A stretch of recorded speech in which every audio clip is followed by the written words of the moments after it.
Hi అండి. Welcome back to వర miracles. నేను మీ శ్రావణి. ఎక్కడ చూసినా కూడా జలుబులు, దగ్గులు, జ్వరాలు సీజన్ అలాంటిది. ఎందుకంటే అప్పుడప్పుడు అక్కడక్కడ వర్షాలు పడుతున్నాయి కాబట్టి వెదర్ అనేది బాగా చేంజ్ అయింది కాబట్టి అందరికీ జలుబులైతే ఎక్కువగా ఉన్నాయి. దానికి తోడు జ్వరాలు కూడా. ఇలా ఉన్నప్పుడు మనకి ఏది తినాలన్నా కూడా అస్సలు నోట్లో అయితే సహించదు కదా! అందుకే అలాంటప్పుడు మనకు నోటికి కారంగా, పుల్ల పుల్లగా ఏదన్నా తినాలనిపిస్తుంది.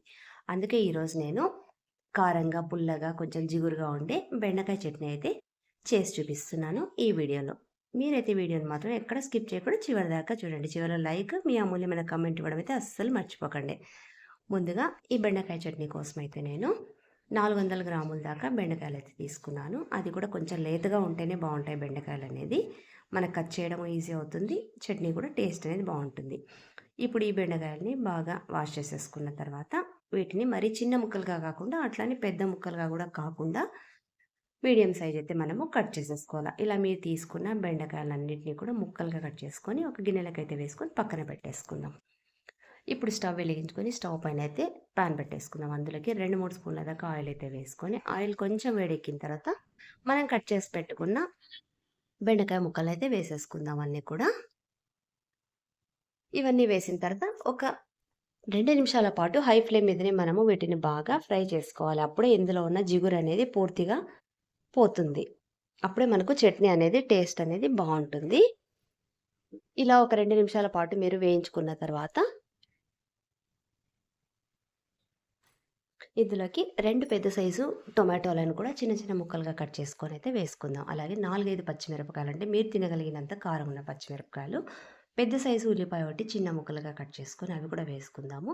ఒక స్పూన్ దాకా జీలకర్ర, అలాగే ఒక 3, 4 ఎండుమిరపకాయలు. దీనివల్ల కారం అనేది బ్యాలెన్స్ అవుతుంది. అలాగే చింతపండు కొంచెం అయితే వేసుకుందాము. గుప్పెడంతా కరివేపాకు కూడా వేసేసుకుందాం. దాంతోపాటు 5-10 దాకా వెల్లుల్లిపాయలు కూడా వేసుకుందాము. ఫ్లేవర్ అనేది చాలా బాగుంటుంది.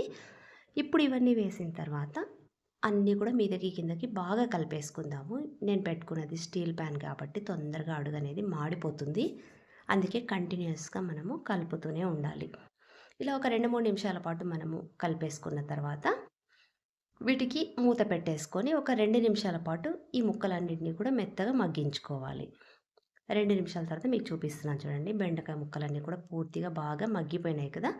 ఇప్పుడు మళ్ళీ ఒకసారి అన్నీ కూడా కలిపేసుకుందాం. మీదకి కిందకి అడుగు ఏమైనా పట్టేసిందేమో చెక్ చేసుకుంటూ అంతా కూడా కలిపేసుకుందాం. అన్నీ కూడా బాగా ఫ్రై అయిపోయినాయి. బెండకాయలు, తర్వాత ఉల్లిపాయ ముక్కలు, టొమాటోలు అన్నీ ఫ్రై అయినాయి. ఇప్పుడు మనము స్టవ్ ఆఫ్ చేసేసుకొని వీటిని పూర్తిగా చల్లారబెట్టేసుకుందాం. చల్లారిపోయిన తర్వాత ఈ బెండకాయ ముక్కలన్నిటిని కూడా మిక్సీ జార్లోకి అయితే వేసుకొని అన్నీ కూడా ఒకేసారి అయితే వేసేసుకుందాం. మనం సపరేట్ వేయక్కర్లేదు. అది కూడా మనం మెత్తగా పేస్ట్ లాగా చేయాల్సిన అవసరం అంతకన్నా లేదు. ఇవన్నీ కూడా మిక్సీ జార్లోకి వేసుకున్న తర్వాత ఇందులోకి పావు టీ స్పూన్ అంత పసుపు, అలాగే రుచికి సరిపడా కాస్త సాల్ట్ కూడా వేసేసుకొని మూత పెట్టేసుకొని మనము రైట్ సైడ్ కాకుండా మిక్సీకి లెఫ్ట్ సైడ్ పల్స్ మోడ్ పెట్టుకొని ఒక్క గిర్రుని తిప్పేసినట్టయితే మనకైతే చట్నీ రెడీ అయిపోతుంది. చూసారు కదా! ఇంకేమాత్రం ఆలస్యం చేయకుండా మీరు కూడా తప్పకుండా ట్రై చేయండి. మీకు ఎలా కుదిరిందో నాకు కామెంట్ చేయండి. అలాగే నా వీడియోలు చూస్తూ ఉండండి. వేడివేడి అన్నంలో కానివ్వచ్చు, లేదంటే రాగి ముద్దలో కానీ చాలా బాగుంటుంది నెయ్యి వేసుకొని తింటే. మరి నెక్స్ట్ మళ్ళీ ఇంకొక మంచి వీడియోతో మళ్ళీ మీ ముందుంటా. Until then bye. Thanks for watching.